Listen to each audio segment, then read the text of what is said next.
Okay, so we've got a Lego brick here, and I'm just going to actually show you how to render it. Okay, so we're going to put some realistic sort of renders in there.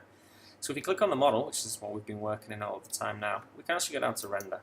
Okay, so in render mode, there's a variety of settings to play around with, but I'm just going to show you some of the quick features. So we're going to go into the in-canvas render, switch that on automatically. Okay. Then we're going to go to the settings because I want to have it on fast and not on the slow. Okay, click OK. Whilst this is automatically rendering, I'm going to have a look at some appearances. So the first one here, this little colour palette, it also does textures as well. So let's go for something that isn't first. So let's go for some finished wood. Okay, anything that's white,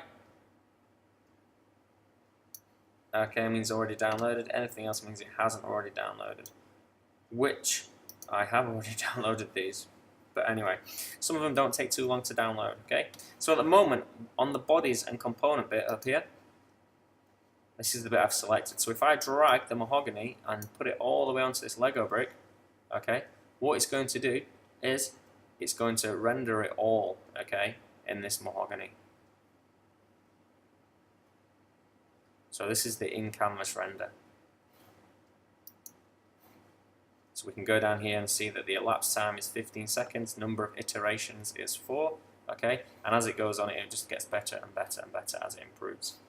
Okay, we could put a little light on here, so we're going to the scene settings, expand that there, brighten it a little bit, and also position of the light, we can just move it a little bit further up.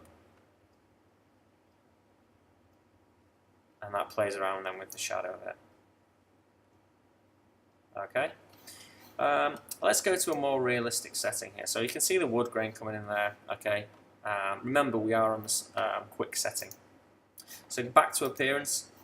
Okay, and realistically, if we're talking about Lego, we're going to be looking at plastic. Okay, we could see. Let's do a translucent one first. Let's go for a bit of glossy red.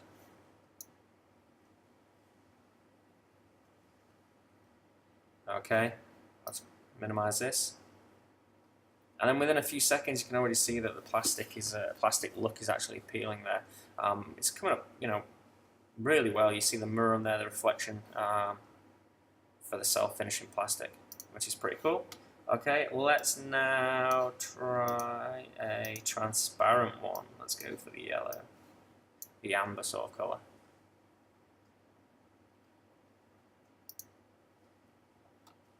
Takes it a little bit longer to render it, okay, because it's a little bit more technical, we can see through it, okay, but yeah, not too long, and we're actually looking at a pretty good image of a translucent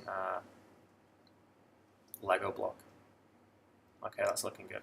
Right, the last thing I want to say to you is that if you actually put faces on, okay, we can actually say make it. Let's do it all first. Let's do the full body and do it all red, okay. And then let's use the mahogany that we've already used, but we put faces on, so I'm going to select this face, dump it on this face, the rounded bit there, okay, and we can continue to do this. Okay, let's then just finish with a metal, so we've had a plastic, a wood, and a metal. So let's, on the metals, let's do a little bit of chrome, that's quite nice actually. So chrome in here. And then we just keep adding it to these faces.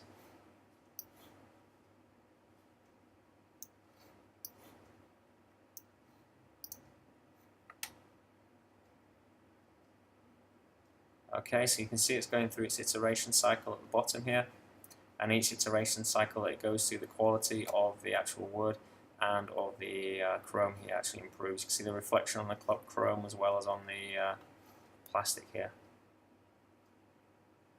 Okay, so that's just a quick little tool and a quick little lesson of how to actually use the render facility.